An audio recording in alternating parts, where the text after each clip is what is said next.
This is Paul Turner, the Immigration Barrister at Imperium Chambers. Thank you for tuning in. Please subscribe to my channel, and if you have an immigration problem, get in touch with me. Following on from my previous video on returns, I'm going to be talking about our soon-to-be retired, one hopes, Secretary of State for the Home Department, Priti Patel's latest plan to remove migrants. This time it appears that she struck a deal with the Albanian police to send people back quickly. If you are therefore from Albania, or indeed from any country, and do not have a visa or an application or an appeal outstanding, then please seek legal advice as soon as possible, as the Home Office is starting to attempt to remove more people this way by making deals, as it were, with a number of countries. Pakistan lately, India and Rwanda are countries that spring to mind. This plan is apparently aimed at clamping down on Albanians who come to the United Kingdom with a criminal record in Albania.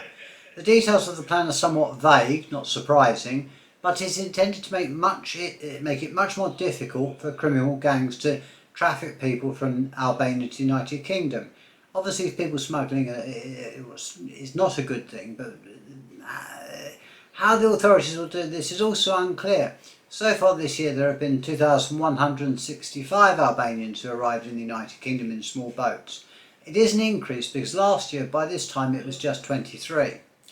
The Home Office apparently insists that Albania is a safe and prosperous country and believes that Albanians are coming here illegally only to do so to avoid having to apply for a visa. The Home Office complains about spurious asylum claims which the Home Office want to put an end to. It's a pity that they don't actually make any decisions then, isn't it? This is completely at odds with our experience. Many people who come to the UK from Albania do so because they are fearing whether it be a blood feud, or whether it be debts, whether it be corruption, or whether people have been trafficked. Many of them have been trafficked and forced to work for the traffickers once they get here, including in drug factories as well as prostitution, which is disgusting and an abuse of humanity. Yet the Home Office shows no compassion. In my view, this is yet another example of the Home Office making life difficult for those seeking to flee persecution. The UK government is running away from its international responsibilities and is seeking to sweep the problems under the carpet.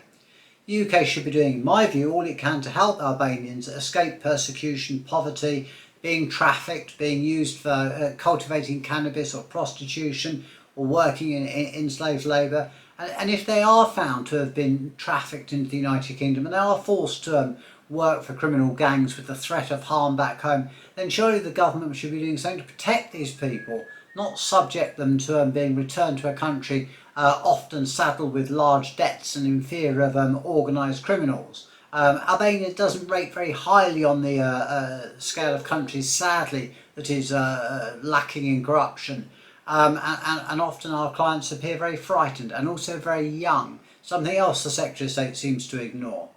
So if you are Albanian and you are concerned about your status, or indeed you're from any other country and you're concerned about the Home Office's policy of striking deals, maybe you're not from Albania, Pakistan, India, Rwanda, but is your country the next one that's going to be on the list for a quick removal by the Secretary of State, or by the next Secretary of State? Because I don't predict that this video will come out much before the current Secretary of State is moved on to somewhere else, perhaps put out to grass, or perhaps she could go and enjoy the beautiful life that she says is available in Rwanda.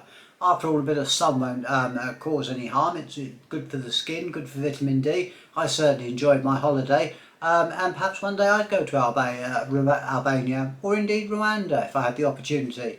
But I wouldn't want to go there handcuffed to UK Border Force guards. There you have it. I hope you've enjoyed this video. Please subscribe to my channel, and if you have an immigration problem, please get in touch with me and I'll do my best to help you. Thank you again. This is Paul Turner, the Immigration Barrister at Imperium Chambers.